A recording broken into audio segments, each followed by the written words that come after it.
What is going on, everyone? Welcome to, it's afternoon tea. It's called afternoon tea with Hollywood Editing Mentor.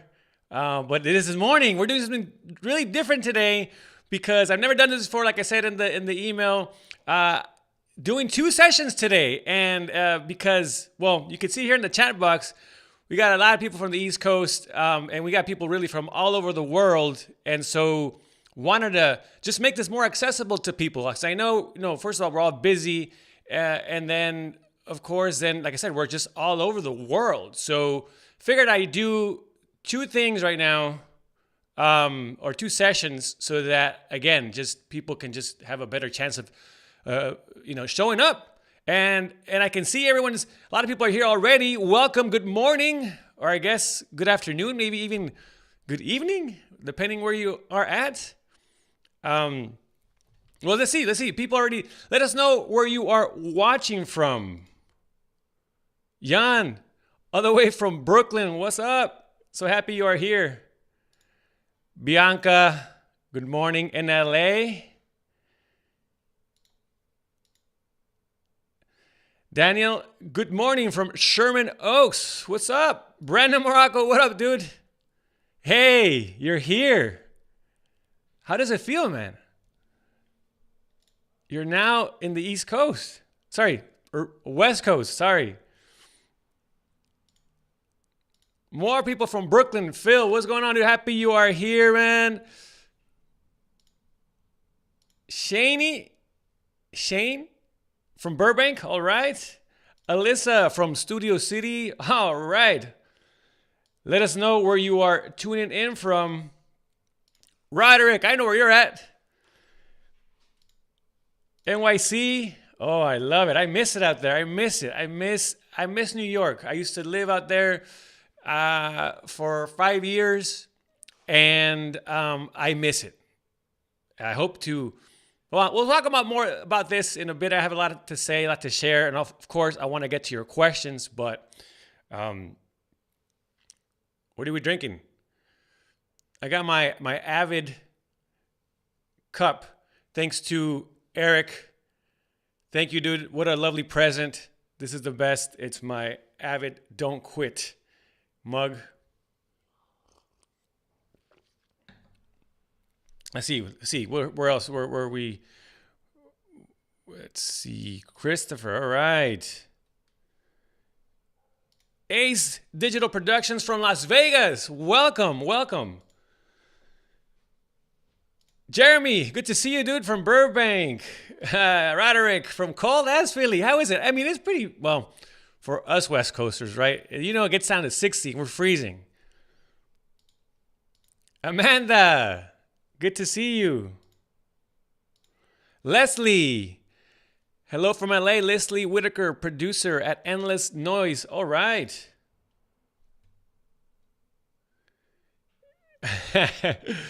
Chris Kobe, what up, man? Good to see you here again. From Long Island, from Boston. That's awesome. All right. Well, I love it. Welcome to welcome to Afternoon Tea with Hollywood Editing Mentor. My name is Joaquin Elizondo. I am a film and television editor and the creator of the Hollywood Editing Mentor program. I'm also the host of the podcast. If you haven't checked that out. So if you're new here, welcome. So happy to have you here. And just let me explain what this is all about. This is, I make myself available to answer any questions, to this community. Anything about what it be editing, this career, life. I mean, sometimes things get a little difficult and we're looking out there for support. And I believe that having a community is a great way to find that, not only say maybe job support or career support, but just emotional support. That's what we're here for. It's a safe space to ask your questions and just meet other people, like-minded people. And so, and it's, again, talking about like-minded people, this is a place to meet other members of the community, to introduce yourself, make new friends, network, right? So again, just an overall resource, a community to help each other out, right? We're here to help each other out. And so definitely, like I said, bring your questions. We're going to get to them today. And also, if you want to provide answers and opinions, feel free to do so, right? This is, again, a safe space. But so if you're new here, welcome. And to all the regulars, good to see you again. There's lots to talk about. Because Hollywood Editing Mentor is growing. And so I want to kind of share with you what's going on, what's going to be happening, and kind of also what I've been up to. Because as some of you know, I work as an editor, right? And so there's times where I have to focus on the day job. It's very demanding, and so I have to step away. And I've been, I was working on a Netflix series for well over a year. And so at some point, you probably didn't see much of me because I had to go off and do this show. And so I finally wrapped, and now I have a lot of time here to now be back here with the community and make myself available, right? And so that's why today, again, I'm doing 2 sessions. 2 sessions, never done this before, just to make it more accessible to people. And I can see, for example, a lot of people from the East Coast that maybe, at 7 o'clock, couldn't make it, 7 p.m. Pacific, right? So I might do this more often, or as far as like doing this double session, right? It's just easier. Do you guys agree? Type it in the chat box if you agree. If I want to know if, say, like this time works better for you. Let me know. I got to know.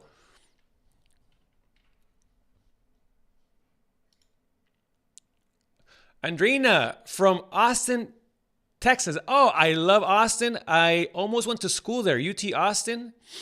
I almost went there, but I ended up going to Michigan. Yes, you're going to ask me, why'd you do that? It's a long answer, but I love Austin. One of my favorite cities, for sure. But so happy that you are here all the way from Austin.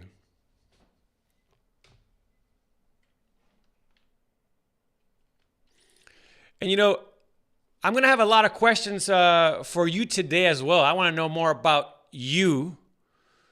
I want to get to know you guys. I want to get to know better this community a little better.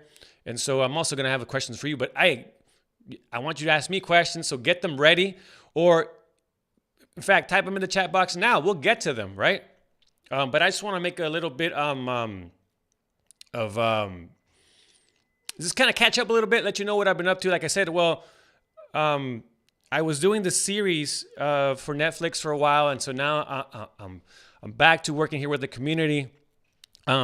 As some as you know, some people are in here are know definitely about it because they're in the course. But I brought back the Break into Scripted course. Had done it last spring, and it was a success. It sold out the first day, and I decided to do it again this winter. Sold out again.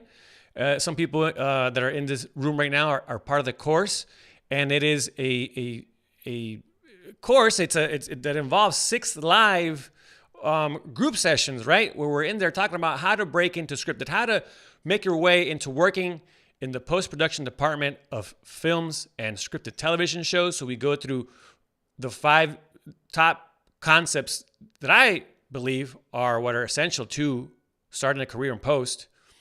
And so that's been going great. It's been so awesome.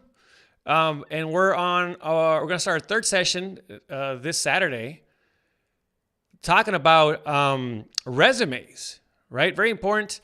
And so we can talk about resumes, writing cold outreach emails.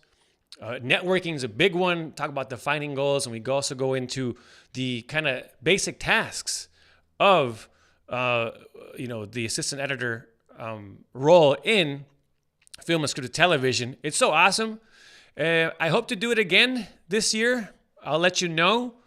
But speaking of courses, I'm going to be doing, a lot more courses to help you guys out, right? This is growing. It's becoming like, I want this to be the ultimate resource for anyone wanting to work, not only in film and scripted television, but whether it be, commercials, trailers, reality, documentary, anything.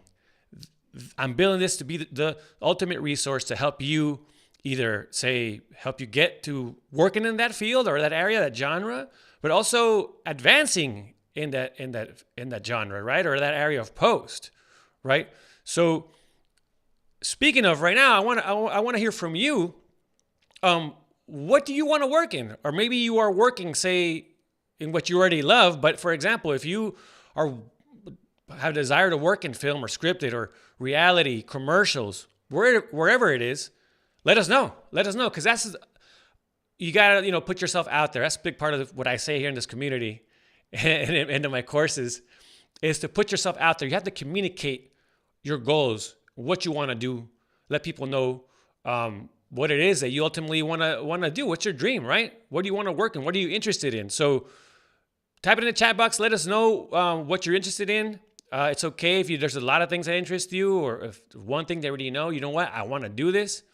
But type it in the chat box, and that way we all kind of, obviously get to know you more and know what you want to do. It starts there. Putting yourself out there is so important.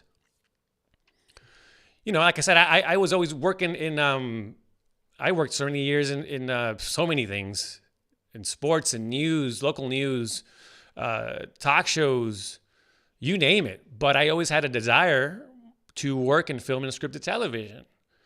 I mean, that's a part of the story. My story, right, is that it took me so many years to finally go for it and figure that out.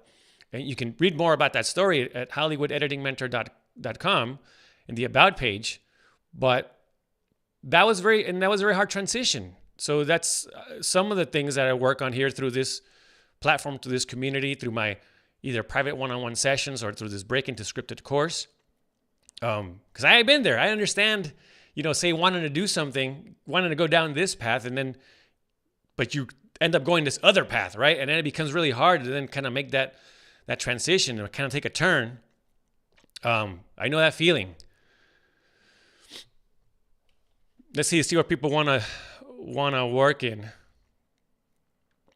Bianca's a documentary editor. She's looking for her next project. If anyone has a documentary there, let Bianca know. Christopher, currently working in unscripted as an editor and looking to transition to cutting in scripted TV. I get it. Definitely, for example, why I created the Break Into Scripted course. And it's exactly what I did. It took me, like I said, 15 years to finally get there.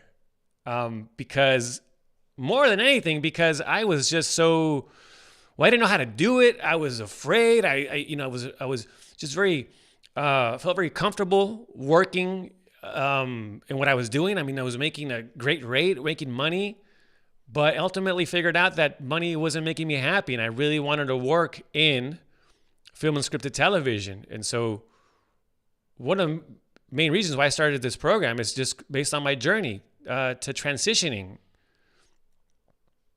But something definitely I can help you out with, Christopher. Jan, I'm an assistant editor with experience in reality, documentaries, and talk shows. Currently looking for something. All right. Alyssa, currently seeking opportunities to get my union days. Really interested in reality as well as the new union apprentice program. I saw that. It's coming back. That is awesome. This apprentice editor role is coming back. It was very big back in the day, I should say, and more so in films, right? And then it kind of disappeared, and now it's coming back, and there's like an official program. I gotta read up more about it. I mean, I literally got the email like this week, but if anyone wants to share any more information, I still have to read up on it.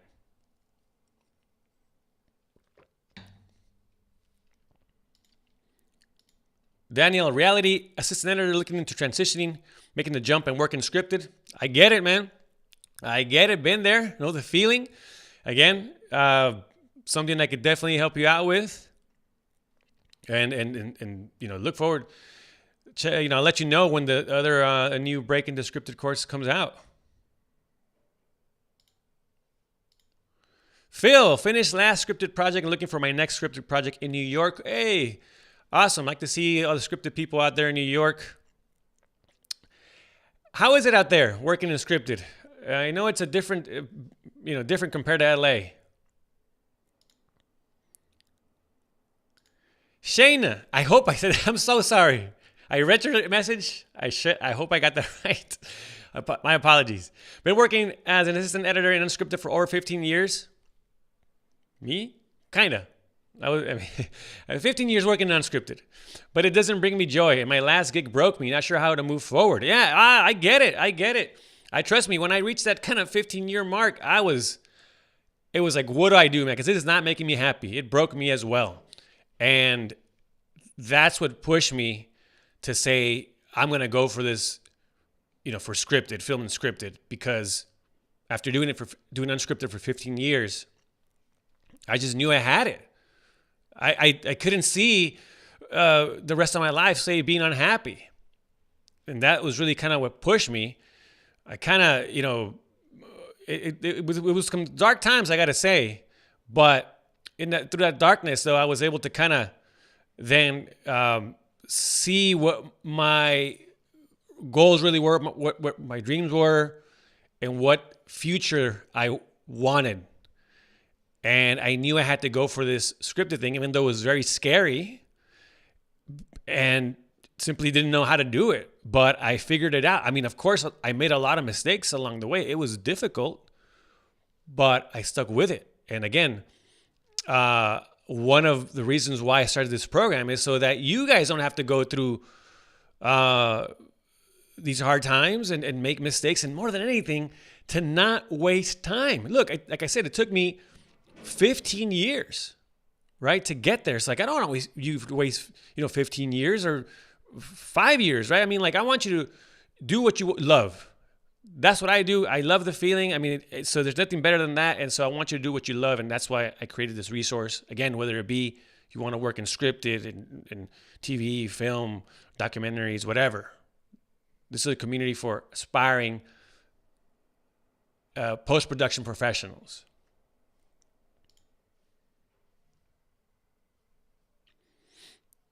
Jeremy, of course, reality, but your goal is to scripted and advanced editor. Of course, yeah, I know. I'm glad to have you as part of the Breaking the Scripted course, and that's what we're doing there. I'm going to help you out, man.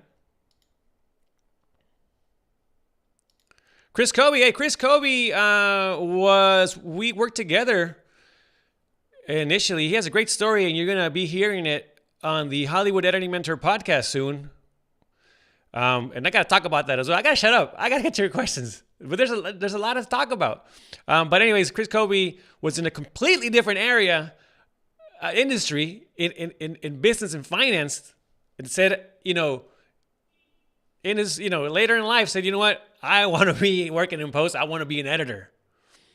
Worked together. And now he's a post PA. Worked on a recent George and Tammy show on Showtime, is now working on a film, and he did it. Let's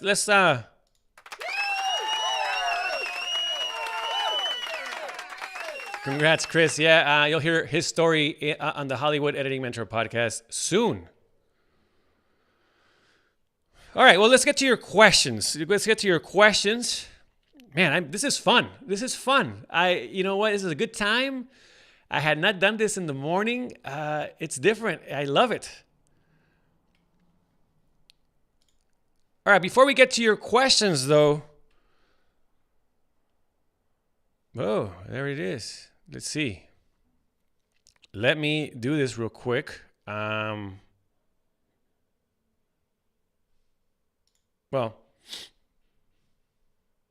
let me see. Let me just get this real quick. Get your questions ready. Sorry, guys. Anyways, we'll do that soon. All right, let's get some questions. I saw some up here.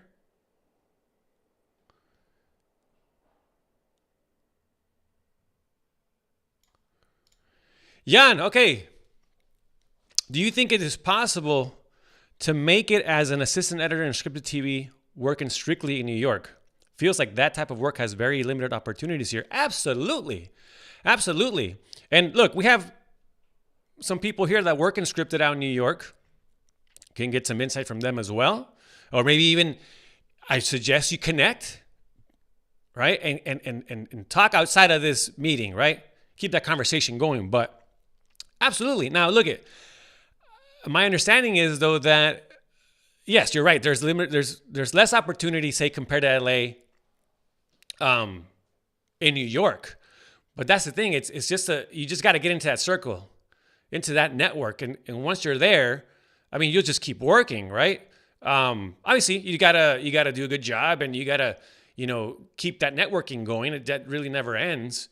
But I think if the post production community is small in LA, it's even smaller in New York. I think the toughest thing is just in the same thing as with LA, is the toughest part is to break in. And then once you're in there, I'm not saying it's just easy. It'll just happen because it really takes a lot of work on your end to keep that going. Whether you be in LA or New York, you have to really make an effort to, more than anything, network, just nonstop.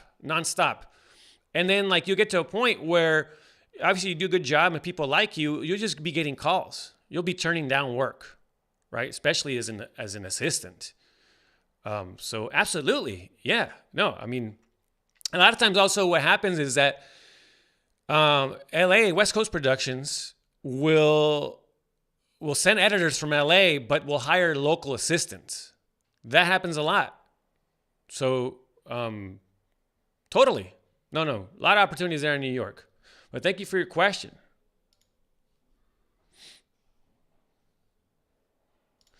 This is a very, very, very, very good question.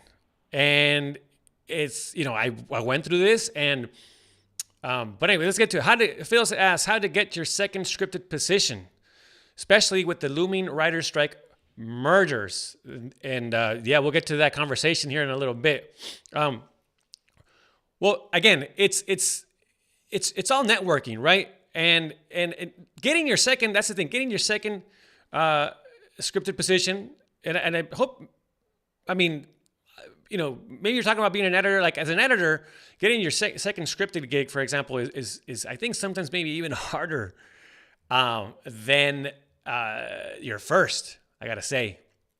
But if you are, say, for example, just starting out as an editor, and you're trying then to go for your second credit, it's very important that you don't keep going down the assistant editor path, because again, we have to work, right? And you got to analyze your situation, but it's very easy to stay in that comfort zone of saying like, well, you know what, I just wrapped my first editing gig, and then suddenly you're like, someone offers you, an assistant gig or a couple assistant gigs, and you haven't lined up the second editing gig, and you're like, well, I need the money, and I'm just gonna keep going down this route. What tend to happen is that then people just keep seeing you as an assistant, right? So at some point, you really got to buckle down and start saying no, right? And that, I know, it's hard. It's scary. Especially, like you said, we got a writer's strike happening, and this industry is changing in general. And so it makes it even more important to budget your finances, make a budget. Right? That's a really big part of just this career in general, right? Because, and we're going to get to this right now, we're getting this conversation about the strike and all these mergers happening and just the economy. But in general, and this is not only just whether it's your second scripted position or starting out, whatever. In general, if you want to work in this industry, you have to be good at budgeting your finances. You have to. Because that way you can survive, say, if there's a strike or the economy goes to shit. Like, you need to have a padding. It's very important to develop a financial plan, a budget. So that, for example, in this case, if you want to get your second credit, you can hold out till you get that opportunity, and you can say no.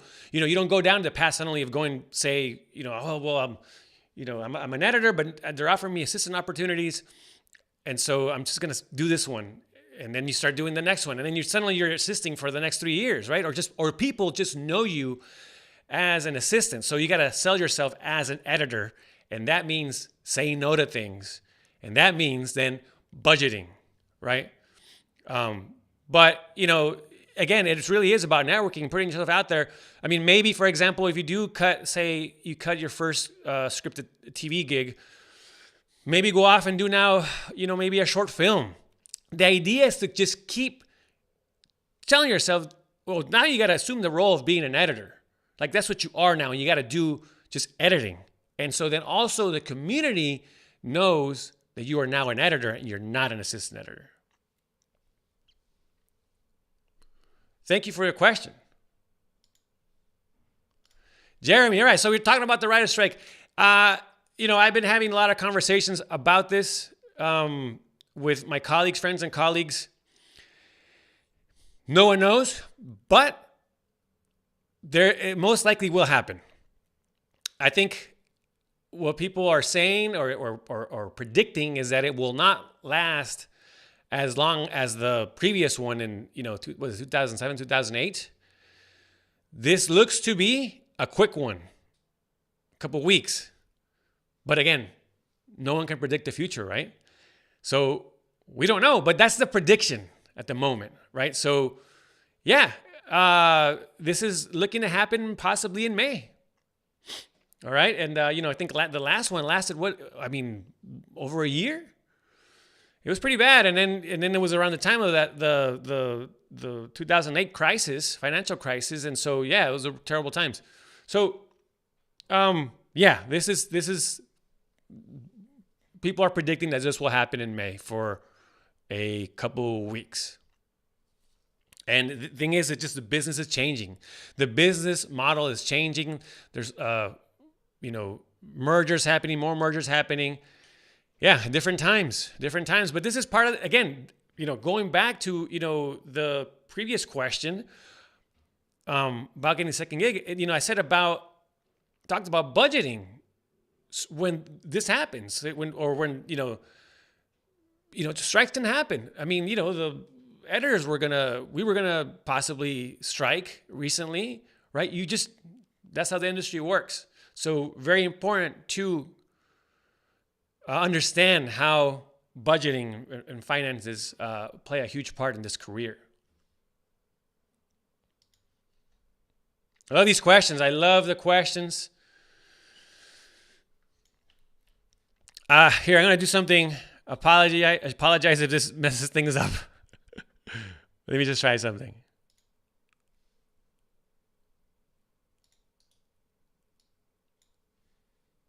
All right. Well, I want to ask you quick help, though. Just help before we get to the next question. Please subscribe to the Hollywood Editing Mentor YouTube channel now that you're here. Like I said, I'm trying to grow this.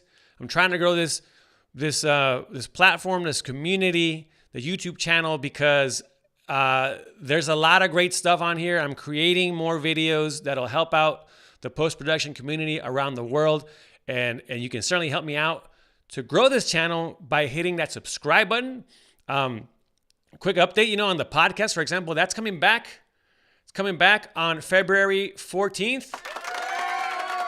Valentine's Day, just in time for Valentine's Day. And this time with video. So we're doing a whole video production on the podcast and doing more great videos, more helpful videos, tutorials, career advice, everything. Just trying to grow this YouTube channel. So would appreciate your support by simply hitting that subscribe button, hitting that like button. Will help this just become the ultimate resource for the post-production community around the world.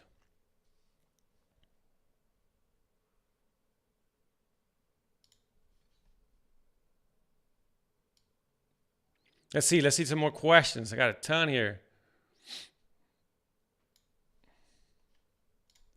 Leslie, any advice for my husband who wants to learn editing? Yeah, for sure. I mean, look, there's so many resources on say tutorials, say for beginners. More than anything, there's a lot of free software out there. I mean, DaVinci Resolve has a free version, or it's free, I should say.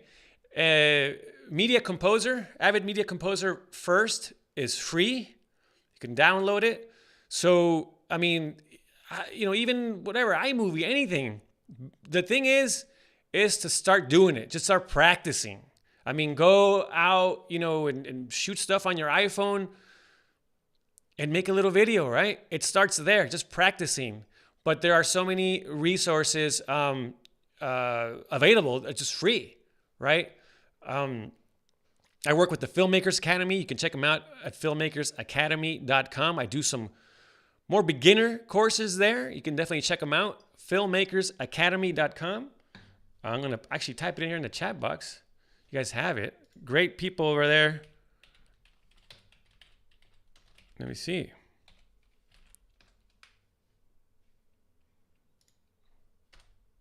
Well, it might. Let's see.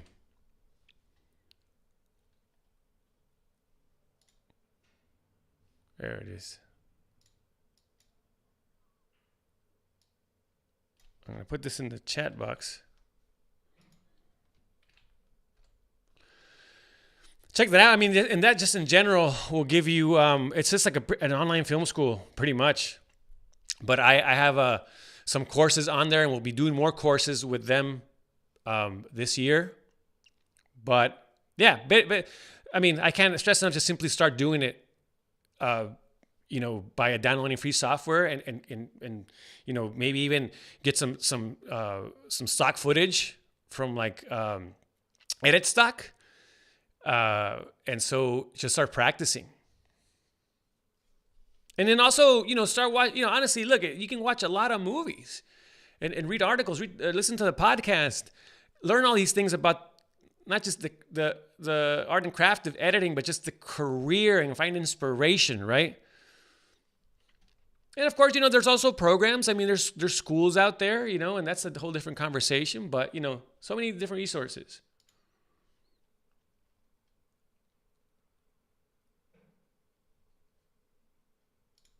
Adrian, good question here. My wife is an editor for unscripted TV, and she wants to change to scripted. But we can't afford risking to lower the rate she already earns at the moment. AE is less an editor. What are your thoughts on that? Great question, because I went through this. Look, here, I'm just going to share my personal thoughts about this and what I did. So I was an editor for, I was working in broadcast media as an editor for 15 years. Eventually ended up, started in San Diego, of course, wasn't making a lot of money there. And then went to New York and was making a lot more money there as an editor, right? I had never been an assistant. So I go to LA and I realize this. I'm like, well, you know what?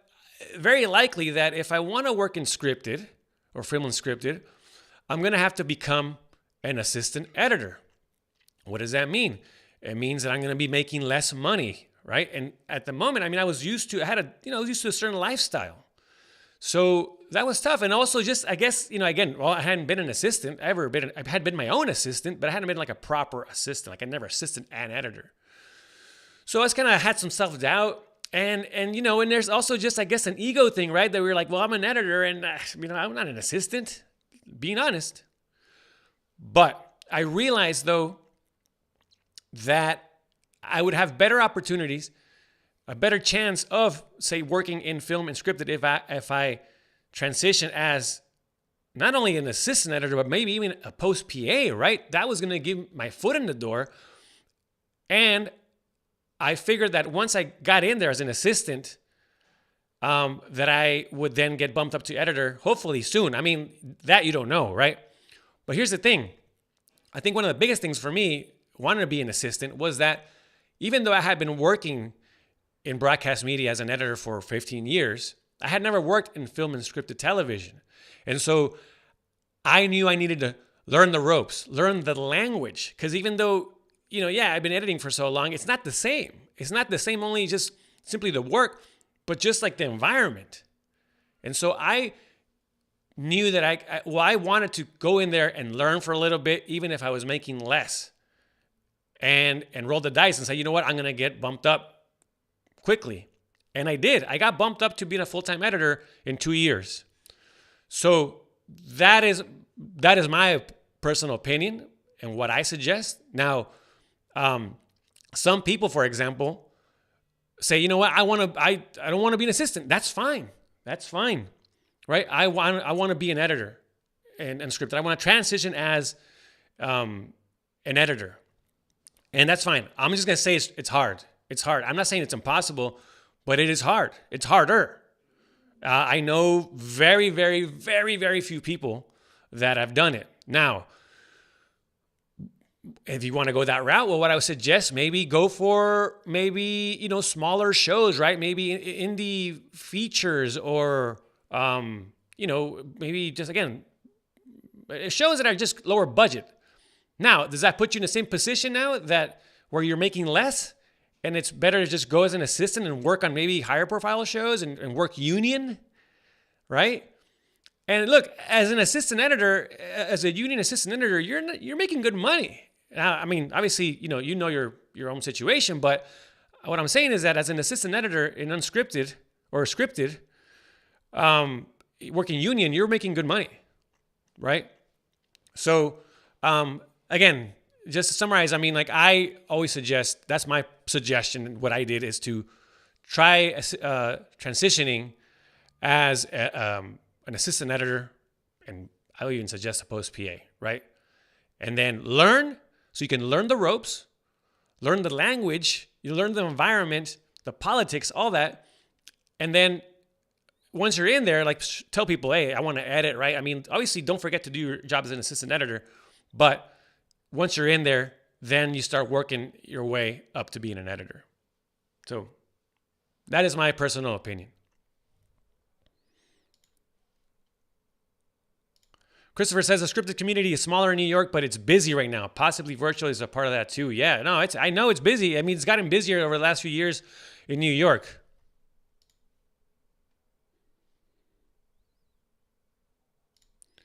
Edgar, any advice for someone who has only worked in Premiere but wants to switch over to Avid? I would love to take your course, but I need to have my Avid skills first. Recommendations on courses, classes. I mean, like I said, well, first of all, you can go download Avid, Media Composer First, I think it's called, and it's free. So download that. And yeah, there's a lot of resources. I mean, I think even like Avid has a bunch of tutorials on there. I mean, a lot of people, for example, they go... good question, because I'm going to bring this up. A lot of people ask me about Avid certification, right? And I think they asked me like, will this help me, for example, get a job? I think more than anything. I'm going to say no. Like, I don't think really having it say that Avid certification is going to, put you, say, above anyone who doesn't have it. But as far as learning Avid, yeah, why not, right? So if you want to learn Avid and be certified, sure. I mean, like, it's an investment. I don't know how much the certification costs, right? But I wouldn't think of it as like, oh, this is going to like better my chances at finding a job. It's just, if it's going to help you learn Avid, then by all means do it, right? But I wouldn't think of it that way as far as career advancement or it's going to give you opportunities. How did I learn Avid? Look, I came from Final Cut Pro 7. And I think I bought Avid and then I just went for it. I did some tutorials on lynda.com, but for me, the way I learn is just by just going for it. So I got some practice footage and just started messing with it and went for it. And that's how I learned it, honestly. So, again, whatever works for you and the way you learn. Now, the second part of your question about my course is that Break Into Scripted does not require you to know Avid inside and out. And I got to admit, I'll even say that you, at the moment, don't even need to know Avid, because what we go through and what I teach is that the essential assistant editor skills to not get fired the first week. And it gives you just kind of a general idea of what you need to learn. And honestly, a lot of it is not like, technical stuff. It's more of like organization. So you don't need to know Avid, honestly, to take my course. And I've had this conversation with people who are taking the course, and I said, you know what? No, you don't. I mean, like, you can take the course because you can watch it later. You'll be able to watch it anytime. So you can then go off and learn Avid, and then, have this as a resource, a recording, right? And again, I go into a lot more of the organizational aspect, which is a big part of this job. It's a big conversation, honestly, about, say, the technical skills, say, versus the soft skills. And that's a big part of the course, as some of you here already know. Let's see. More questions. I love your questions. I'm gonna stick around here for a bit. All right. And look, if I'm going through the chat box here, if I miss your question, sorry. Definitely post it again as I go work my way to the bottom. Just kind of going through this chat box, so sorry if I missed it. Definitely post it again. But I'm enjoying this, and we'll stick around.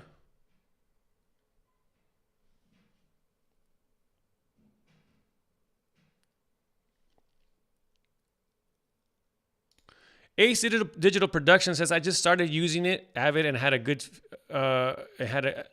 feel for Avid in a few weeks by learning how to do what I did in Adobe. Yeah, I think that also the other thing is that the new version of Media Composer is very similar as far as the interface to, I believe, to Adobe Premiere.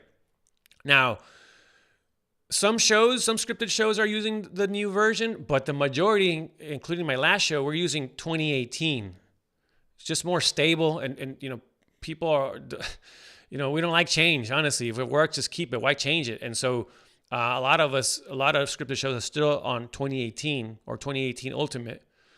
I do hear some people being on the latest one, and I do hear that new version of Avid is very similar. It looks very similar to Adobe Premiere. So I would think that if you are using Premiere, it makes it easier to learn Avid.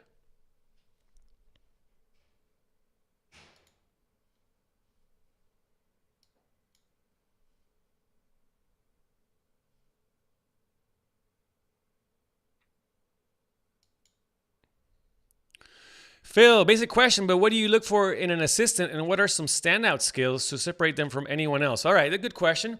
What do I look for in an assistant? Look, this is how it starts off. I go, first of all, well, it's different now through this community because my network has grown so much, right, through this community, and I work with so many people now. But it's like most of us, I think editors, we ask for recommendations. That's how it works. Again, we talk about networking. You want to be in those networks. You want to be like, hey, I know Phil, here's his resume, right? So right away, what happens is that when I get a name or resumes, I already know it's coming from someone that I trust. So the technical skills, I'm not even thinking about that. I'm just assuming that this person knows it, right? Working Avid and all that. So I'm not even thinking about that. Next thing is, so I get a resume, right? Well, I got to see what they've done. And so I already know, say, what show I'm going to be working on and how demanding it is, right? So if I'm going to be working on a really big show, right, like a lot of VFX and just, huge budget and this and that, well, I need someone with experience, right?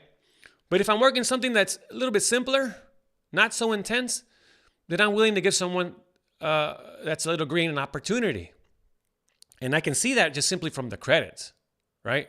So I'm just looking right now I'm thinking about who this person was referred by, and I'm looking at the credits. I'm not even thinking about Avid, none of that stuff. Then it's about connection, personality. Can we get along? Do we vibe?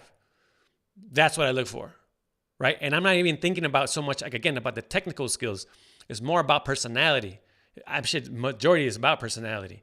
And so I want to see if we can collaborate, if this person is eager to learn, right? And I'm simply just going to get along because, even if, we're not working, say, at an office, but we still got to communicate and collaborate. And can I trust this person, right? Even though trust, we're going to take a while to build, but I can get a good sense if this is someone that I can trust, right? So personality. I mean, again, I like people who communicate their goals and share experiences outside of work, because it's not just about work. I want to talk about, what you did over the weekend, what, like sports, you like, what movies you like, what kind of music do you listen to, what do you like to eat?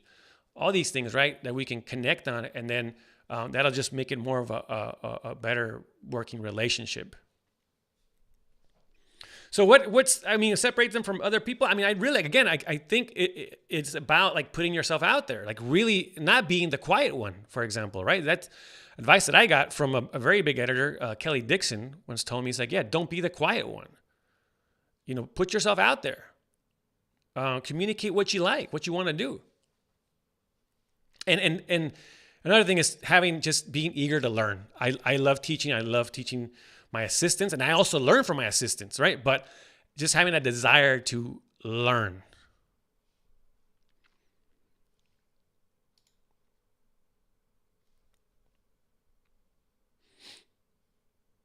Melia,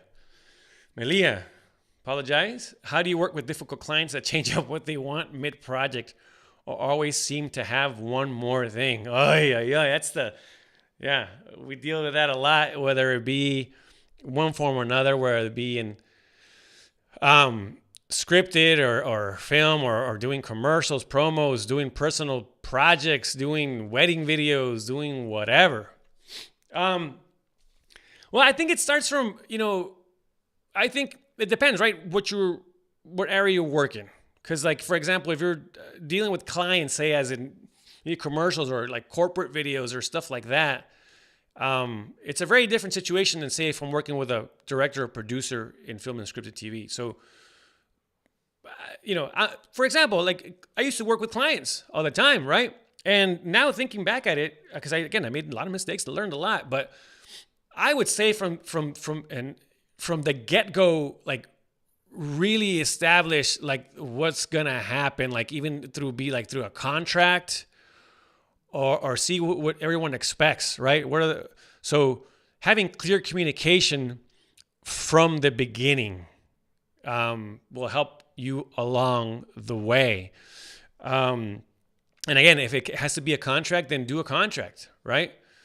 And establish that from the beginning. Now, later on, say you're working with someone in notes, I mean, like, you have to really kind of read the room. And it's just a big part of whatever we're working in. It's a big part of this job, is reading the room. What is your relationship like with this client?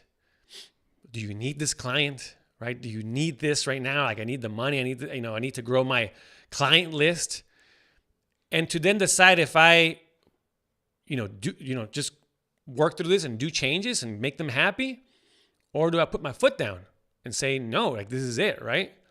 Again, going back to the power of no is very important. And I'm going to share, a book with you guys that honestly, that I really enjoyed is about saying no. And so, again, but you have to judge that, right? Based on your situation. Or maybe say, you know what, all right, I'm doing this. Like I said, one more thing, right? But this is it, right? We're doing this, and not in a, obviously you want to make it in a way where you have to make them understand that, that they've gone overboard now, right? I mean, you have to find a balance there, right?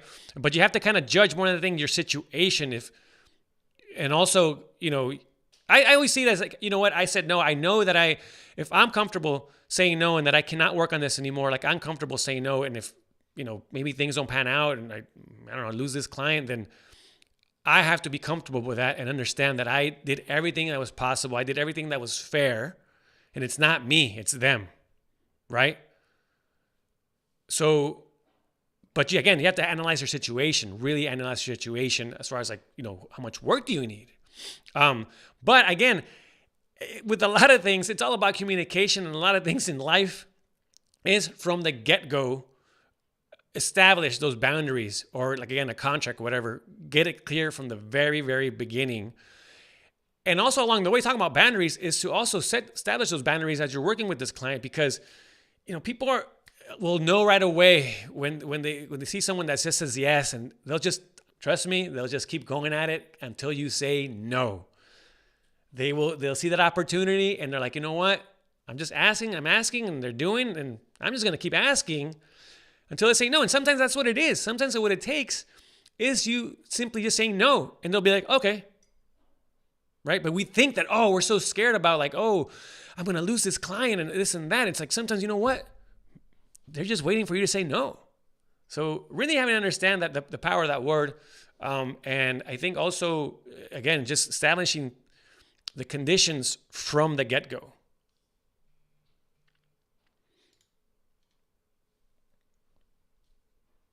Man, this is fun. I'm loving all your questions. I want to make sure I get to all of them. Let's see. I'm going to start kind of going through this chat box here. All right, here, Christopher. Take a drink of my coffee. Or tea, I should say. Wondering if you're aware of any scripted shows cutting in Premiere. Obviously, Avid is king in scripted and on Hollywood features, but I hear rumblings that more are using it in scripted now. Yes, I will say that I hear more and more about shows cutting in Premiere. One that stands out, that I can think about is like I know, like for example, David Fincher uses Premiere a lot. And so, but besides that, honestly, I don't know. Like I hear about it. I can't tell you like a name of a show. I hear about it. But the only one I can really remember is like any like stuff like David Fincher's working on. So yes, no, Avid is king. So anyone that wants to work in scripted, I would recommend that you learn Avid, right? So if you work in Premiere, you got to learn Avid. There's no way around it. If you want to work union, you have to know Avid. There's no way around it. Yeah, you'll come up with other projects that use Premiere, but again, you got to know Avid. And look, you should be able to jump on any system and to be able to figure it out and use it, right? Like I, for example, during the pandemic, I made it a point to learn DaVinci, right? And I didn't learn it like I'm not an expert, but at least like if I open it right now, like I won't be like so intimidated, right? And I'm pretty confident that I can jump on any program and figure it out, right? I'm not an expert, but I can figure it out. So, but to be specific, I mean, like I would definitely, if you want to work in union and you want to work on union shows, and that's not even I'm not even talking about scripted. You want to work union, definitely have to know Avid. My two things would be like Avid and Premiere. Like that's solid.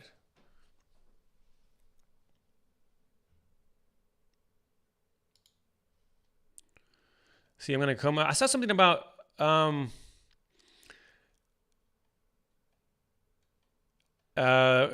cold outreach emails. I know I saw it somewhere.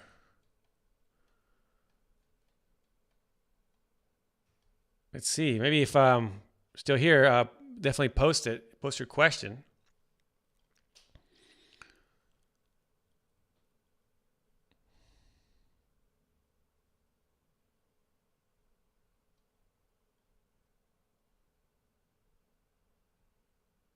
Let's see. Daniel Guerrero, can you talk about sending cold emails to scripted folks? Any advice would be appreciated. Oh, this is like we just did our session on this in the Break Into Scripted course last Saturday. So yes, this is its own thing. And I could do a whole session, obviously, as I did, on this topic. Cold emails I like to say cold outreach messages because it's not just about email specifically, right? It could be, obviously through social media, we could send messages. So I like to say more like cold outreach messages. Look, a couple tips. Well, first of all, don't make it too long, honestly. Don't make it too long. Keep it short, concise, short and sweet. You have to make it about them. Don't make it about you, right? You have to show them that you care. You care about them and you care about their work and you care about their advice. So don't go in there and trust me. I'm telling you this from experience, right? I've done this stuff. You go in there and be like, oh, I'm doing this. I'm trying to do this. I want work. I want me. Don't do that, right? You want to make it about them. So, you have to, do some research on them. What have they done? What do you like about them, right? And the more that you are interested in this person, genuinely interested, the more genuine you will be in your message, right? And also, thinking about, say, for example, the subject line, right? Focus on that as well. You need them to open it. Not just, it really starts there, right? So that's having a good subject line is very, very important. And, at the end, definitely, I know it's not about you, but for example, like you do want to make it a point though, eventually to ask, either can I send you questions, or can I, do you want to meet, right? I mean, like you're taking a big swing there, asking someone to meet, but why not, right? You never know. I certainly did that, and so you can definitely do that. Say, hey, you want maybe a Zoom meeting or a coffee meeting, and so you might want to try that. But I think, like, if I want to call, like, the safe route, you might want to just say, hey, can I just ask you questions about, say, whatever it is, right? Whether you be like, oh, I want to transition, I want to work in this, I want to do what you do, or whatever it is. And then hopefully, they reply, and then you can send your questions, right? And then obviously then the key is to follow up. If someone does reply to you, follow up, right? And because once they reply to you, I would consider that person like in my network. And so kind of also just stay in touch over time, right? But again, this is part of my platform, part of whether it be through private one-on-one mentoring sessions or through the Break Into Scripted course, right? This is stuff that we can definitely work on. I can certainly help you out.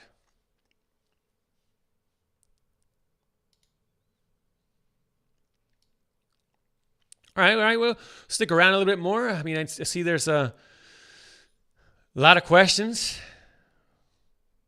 Let's see, I'm going to go up here.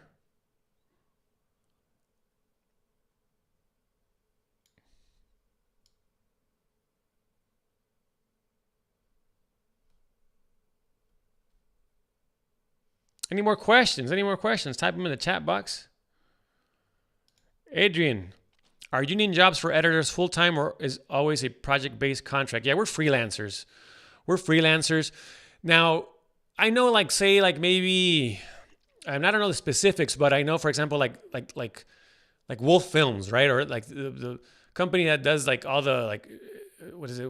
Chicago Fire and, Law and Order, all that stuff. I don't know the specifics about, like, their contract, whatever, but, like, I know those people just work on, on the next one, the next season. They're just working they just work nonstop, right?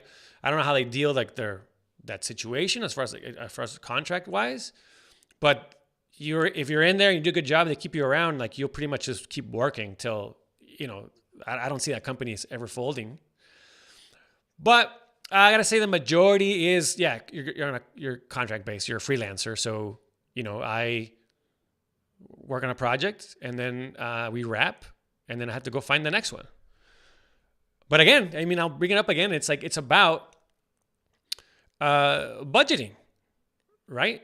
Budgeting, just kind of having a financial plan so that when you do reach that lull, when you're, you don't have something lined up or something like economy blows up or whatever, there's a strike, you have that cushion, right? So I gotta admit though, I mean, I don't know if, you're not asking this, but I'm just gonna bring it up. Like, I used to be a staff worker for many years. I used to had a staff job. I had my paycheck every week.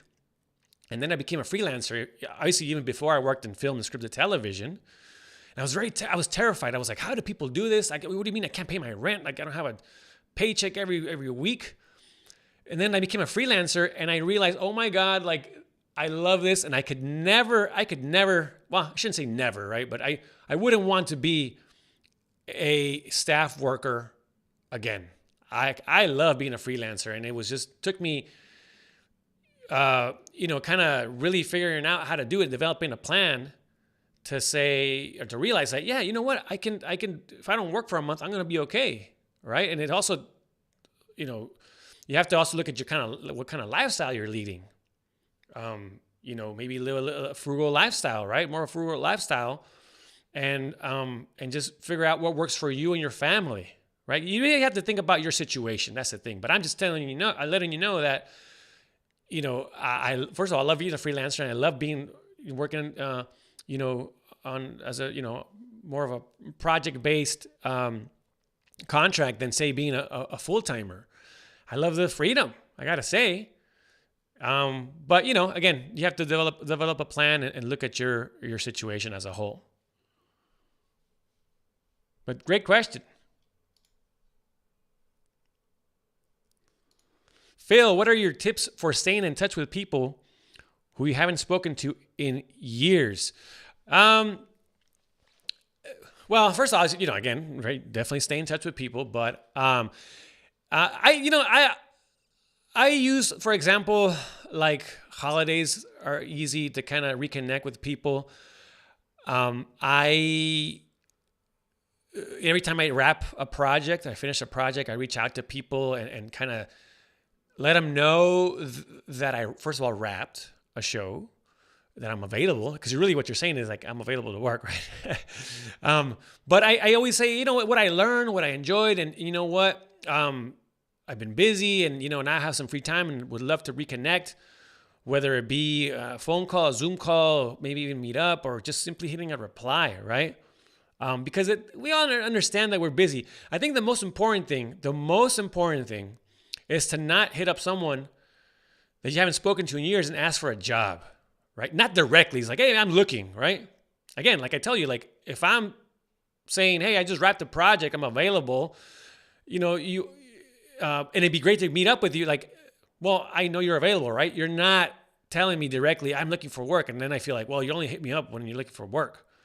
So, or think about maybe something reminding you of that person. I don't know, an event or a movie or anything, right? And say that, be genuine. See, like, hey, you know what? I recently thought about you and figured I'd reconnect. Like I happened to me recently. I reached out to some people that something reminded me of them. And I'm like, man, I really want to talk to them. I haven't talked to you in a while. And so I'm just going to hit them up. And they replied, and we're looking to find, some time to just chat real quick on the phone, right? But just be genuine. That's the thing. And don't be looking for work, like asking for something right away. Don't do that, right?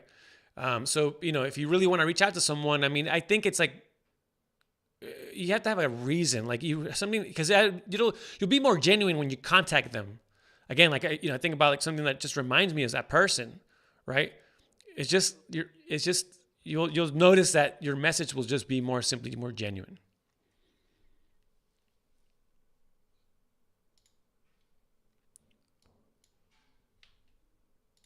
All right, gonna look through some more questions here.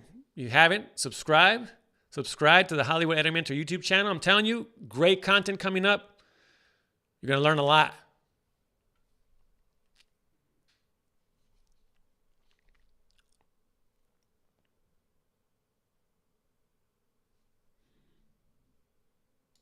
Good question here, Bianca. Before moving to LA, Los Angeles, all I ever knew was having a full-time editing job. I know you're getting it.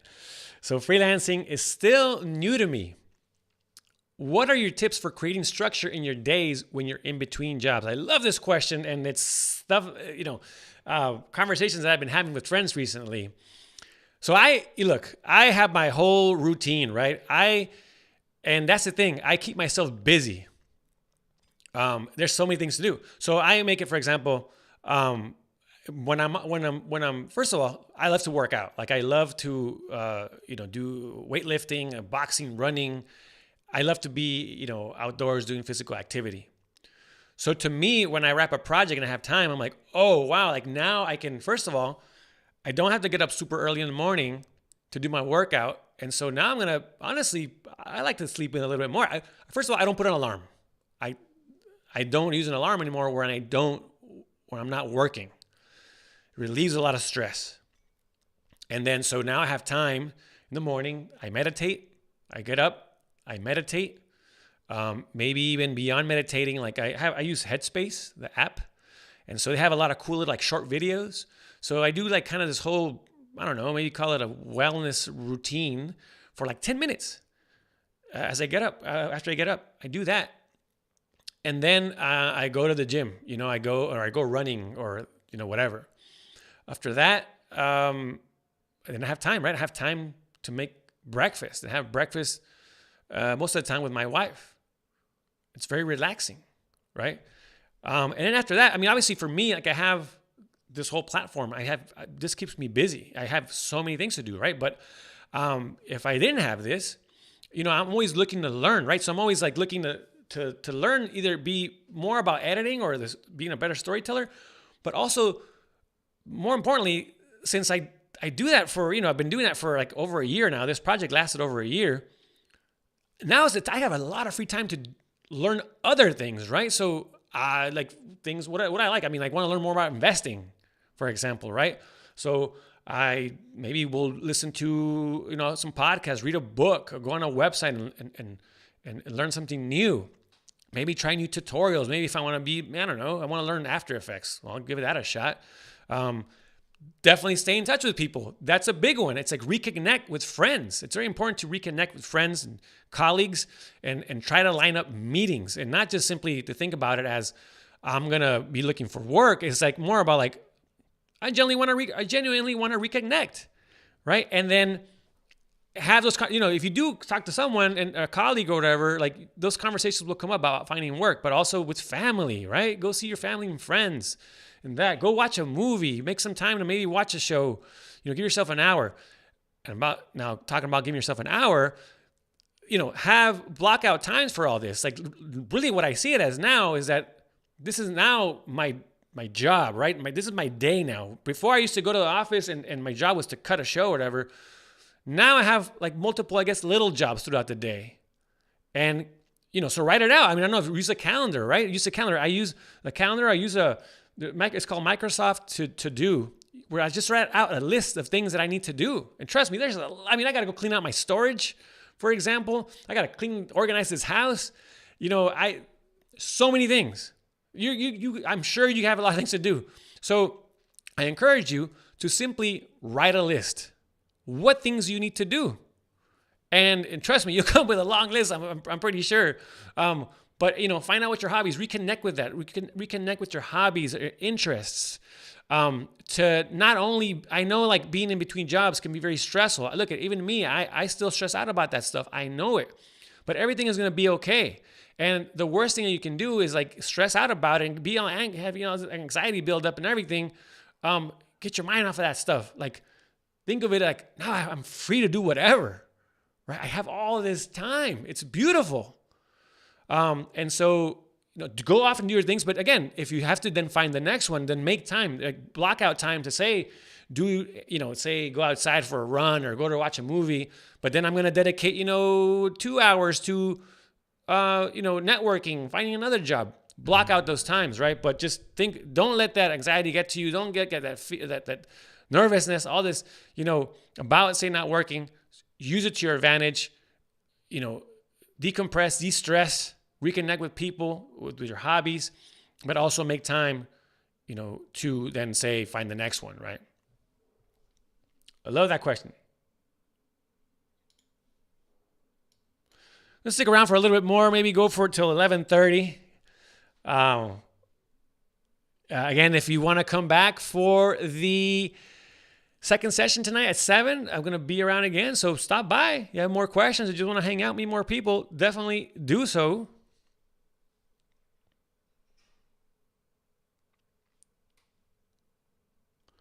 Adrian, would you do Breaking Into Scripted course again this year or next year? My wife asked. LOL, and thanks so much for your answers.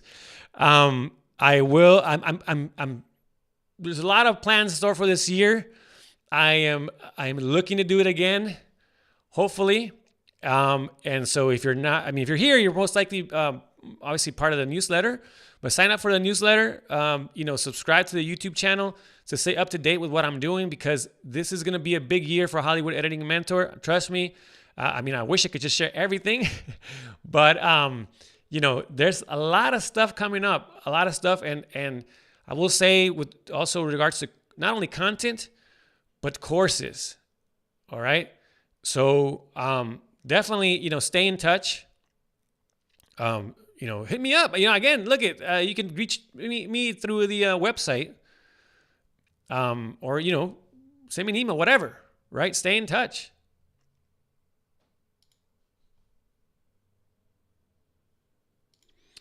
Christopher, when you're cutting with an intense deadline, working long hours, what do you do to help keep your focus in the edit?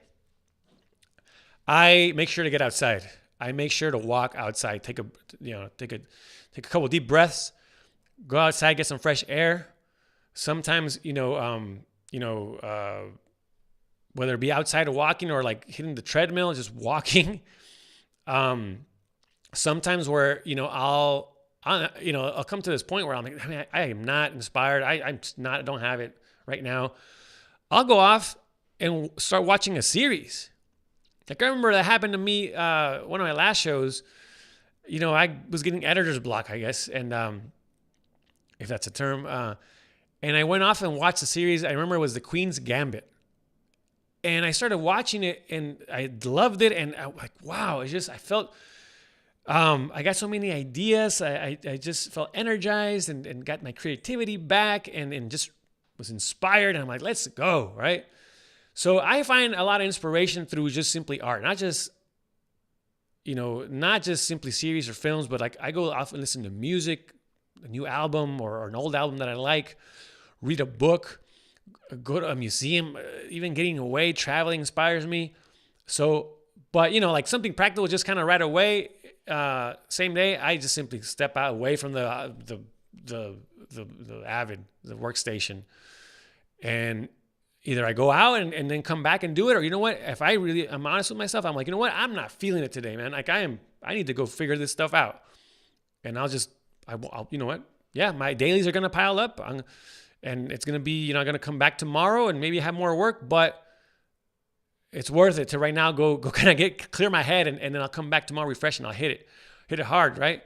But that's how I get distracted. Also, I encourage meditation in the middle of the day. Like I typically do it in the morning, but it helps a lot also to meditate like, in the afternoon, right? And again, 5 minutes, 3 minutes, right? I use the Headspace app. I love it.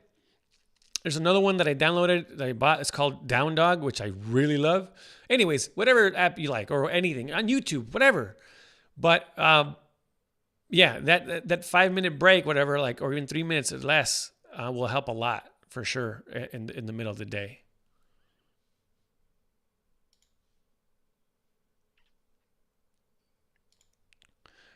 Andreina, how much editing are you doing remotely and in person? And are most of your jobs LA based? Curious to hear your thoughts about remote editing work in general. Good question. So, all right, I'll tell you a little bit about my situation.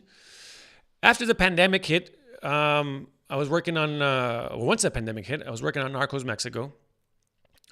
Was out of a job for 6 months and then worked remotely that October 2020. And then was working remotely up until late spring, early summer. The show that I was on asked me to go back to LA and work in an office. And so, and then even then, it was a hybrid setup. So, I was going into the office maybe 3 times a week, and then the rest I was working from home. So what is happening now? I just had a conversation with a very good friend of mine, very, very established editor.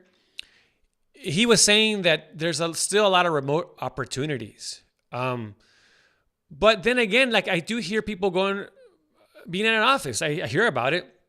I do hear about the hybrid work. So it's all over the place. I think you can I could see this. I say this. I think you can make a case now, though, more easily for, say, working at home. If someone, say, is thinking about like having you in an office, I think you can just simply say now, really convince them to say, you know what, I can do this from home, right? Now, what tends to happen is that usually, like during the dailies process, as we're like they're off shooting a film or a show, you most likely will be at home, and then they'll say like, all right, when we're wrapped with production and you're going to work with the director or the producer, then we're going to move to the office. And that makes total sense to me. And that's what I like, because working remotely is cool, it's fun, I love it. But like when it comes to collaborating with directors and producers, I prefer to be in the room with them. That's my personal preference, right?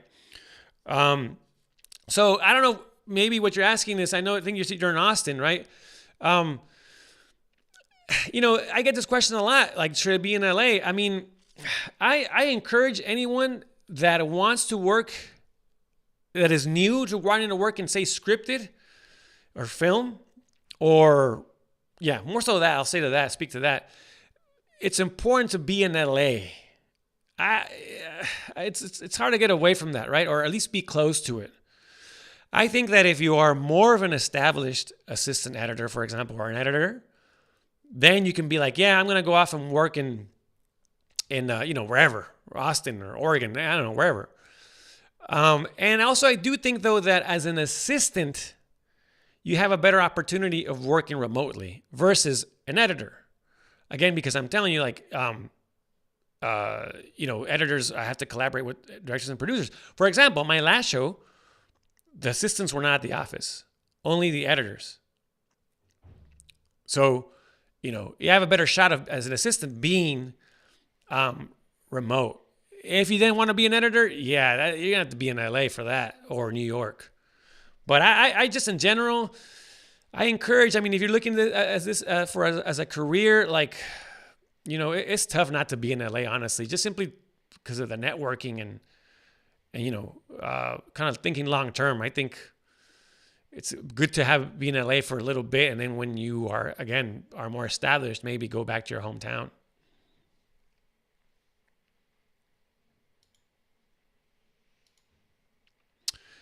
Good question. Amanda, can anyone go to the Eddie Awards if they buy a ticket? I know they're expensive, but was curious. Yes, anyone can go to the Eddies, and yes, they're expensive. Tickets are expensive. Big difference from just a general ticket to, like, being a member of ACE. I know the regular ticket is over $400, and the member ticket is $275. But it's an award show, and there's a party, there's dinner, so there's that, and it's worth it. I will be going to the Eddies this year. I will say it will be my first time, and I will be going to the Eddies. Everyone says that definitely there's a couple of events I think that everyone should go to. The first one is Edit Fest. Now, Edit Fest, I know it happens in August, and now they do Edit Fest Global, which is like, so. Basically, they do, I think, they do it now online. It's virtual, so you don't have to be in LA. But I recommend you make it a point to take a trip out to LA if you're serious about this, and go to Edit Fest. And then the other one, the Eddies, because that's open to the public. It's worth going, once. I'm doing it, and I might go again, right? But, it's definitely worth it. And also, I guess, just speaking of going to places and events, if you are serious about this, just come out to LA for a couple of days or a week. Again, set up meetings, start your cold outreach from now, so that when you do plan on doing that, you already have people to reach out to and meet with. But definitely come check out LA. It's fun. First of all, it's fun. But the industry's here. It's especially post. It's just the post-production hub of the world. It really is. Can't get around it. And LA being that, after that. So definitely come out if you can.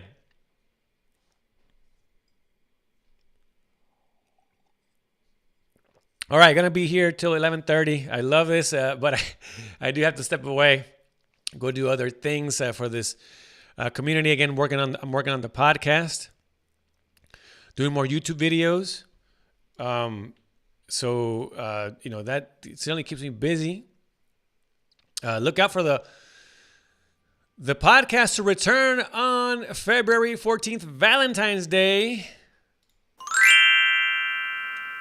And it's going to be great. It's amazing guests, trust me. And there's going to be a whole video component now. So that's going to be a lot of fun. It's going to be here, of course, on YouTube. Subscribe to the channel. Get notified when I upload new videos, new podcast episodes. It's going to be a lot of fun. And again, I just appreciate your support to grow this channel. Because again, I want to make this the ultimate resource for the post-production community around the world. So subscribe today. A lot of great stuff coming up. So I'll be here, a couple more minutes to 11:30. So I'll take some more questions. So have you guys been enjoying this? Let me know. Type in the chat box. Did you enjoy this afternoon tea session?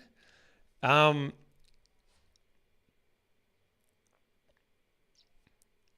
I do these every once in a while, and I really, this is the first time I do this double session today, but I will probably continue to do this as far as having two sessions, and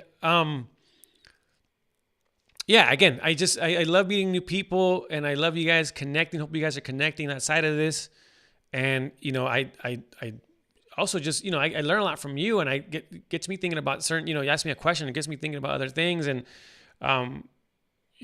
so let me know if you enjoyed this, maybe thumbs up or, whatever emoji, let us know.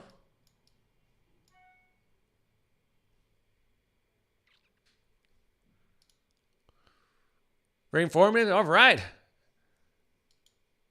Roderick, always a pleasure. Ooh, Roderick. Yeah. Hope to see you, man, soon. All right, Christopher. Yeah, no, I love your questions. Great questions today. All right, Amanda.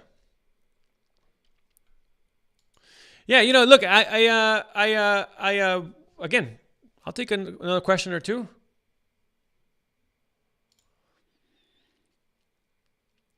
Bianca, thanks for all that advice and offering your mentorship. I'm always grateful for established LA editors who are willing to offer guidance. Oh, thank you. I love hearing that. Yeah, no, look, I was out there, looking for opportunities, and I found my mentors. And so, I want to give back. I got a lot of help from a lot of good mentors, great friends.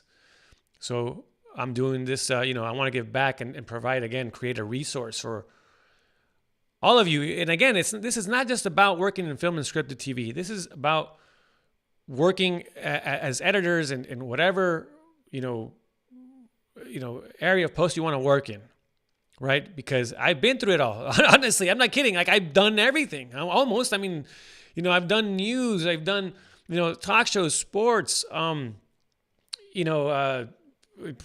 commercials. I did wedding videos. I did corporate videos, everything. So this is about helping people who just want to work in post-production. And that is the goal, to keep growing this and make that the ultimate editing, learning, post-production platform.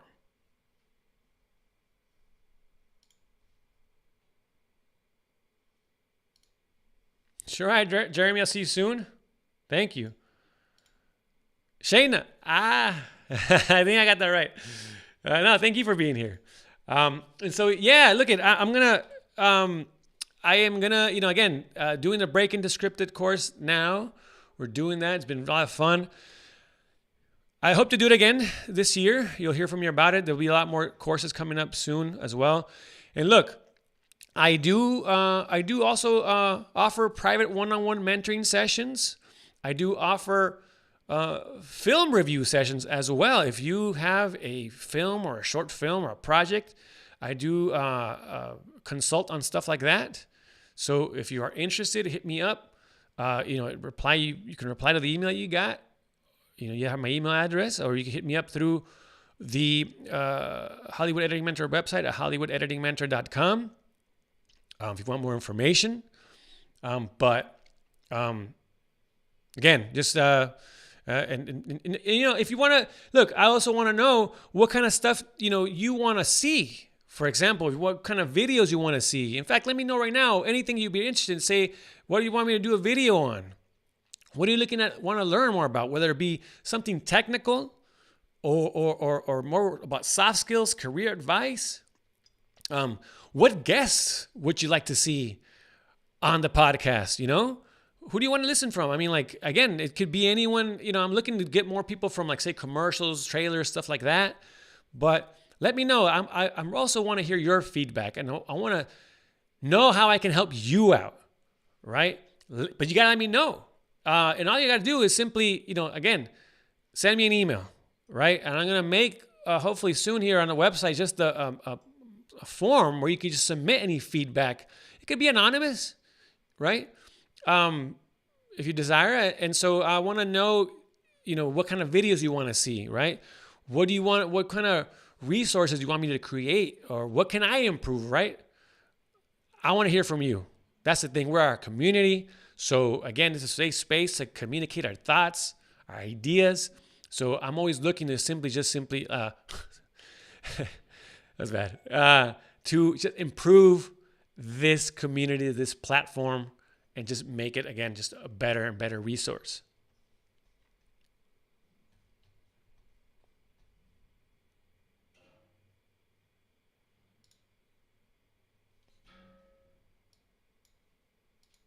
Thank you, Alyssa. Thank you for showing up.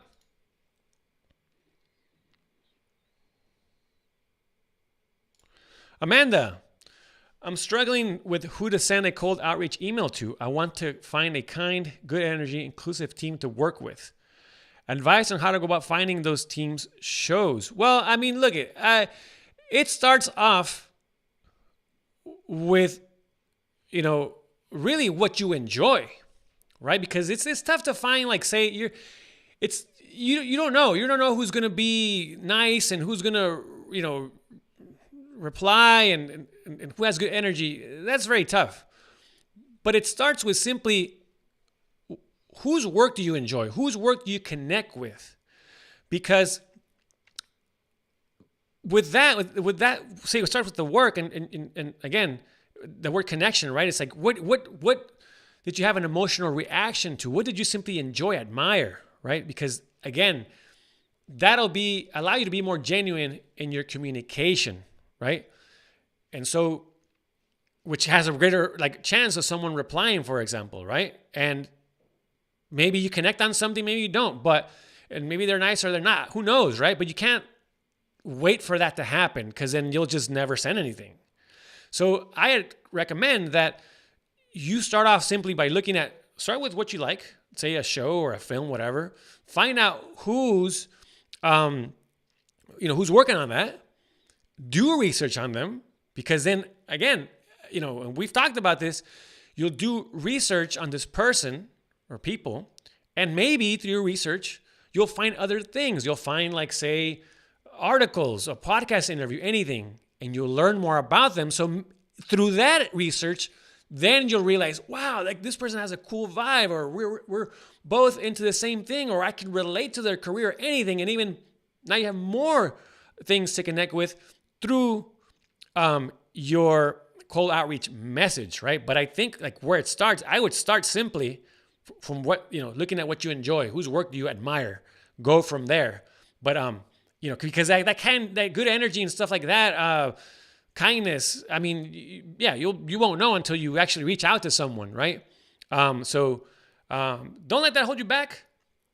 I mean, just make a list, for example, of shows that either you've watched in the past, that you really enjoy, or films, for example, or things that you're curious about right now, whatever. But make a list and then go on IMDb, right? And find those names, and then do some research. So it might not happen, say, right away, so it might take time, right? But that's how you discover people. And then it's about you putting yourself out there. Then you putting out that energy onto the world, and then people will gravitate towards that energy. You'll connect with the right people. That'll just kind of start to happen. I'm a firm believer in that, right? But that's how it starts there. I'm just telling you how it starts. And then the whole process about then find that person, it's a whole nother conversation. We've gone through it. And so, but that's where it starts. Don't jump ahead and say what? Oh, I'm who's nice and who isn't. No. Because you won't do it. So just simply start there. Get the ball rolling. That's what you want. You got to set the momentum right now, is to just simply, the one thing you do know is that you admire someone's work. That's the first way to connect with someone. And then you'll discover that, during the process. But really, really good question. Thank you, Amanda.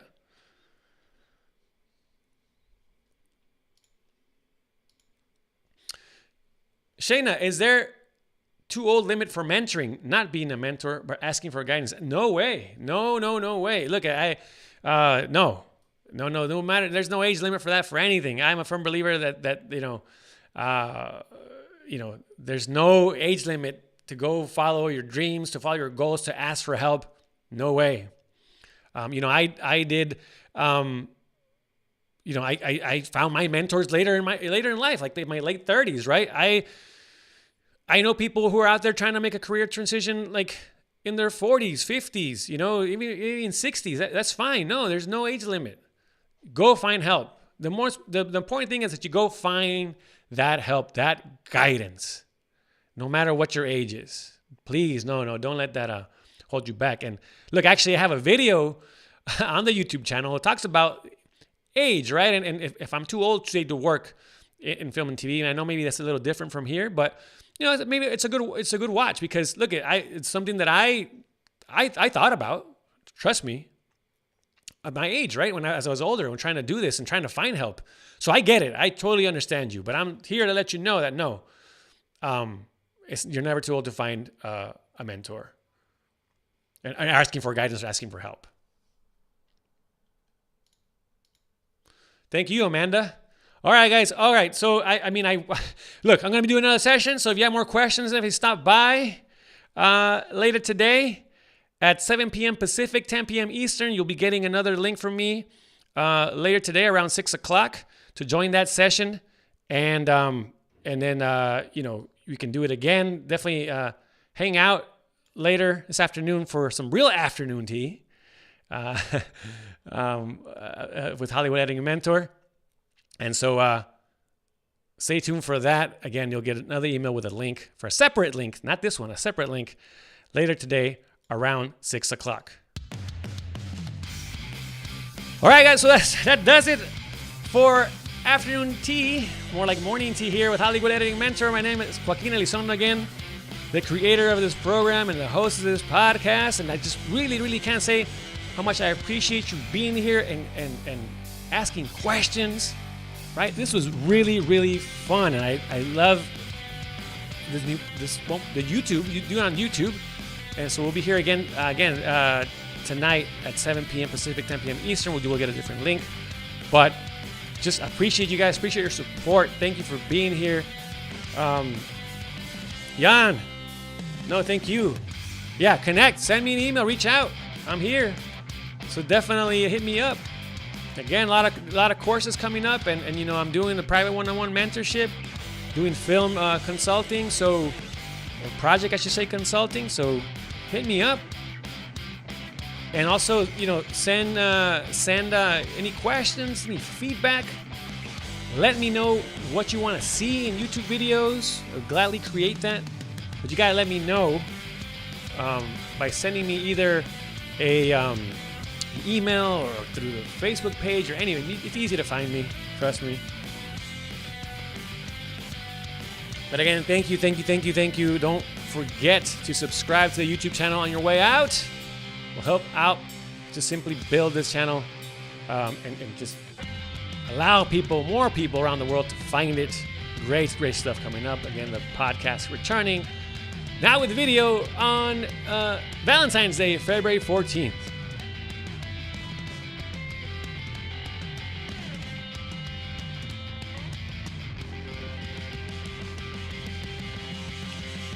Okay, everyone. Thank you once again. Thank you.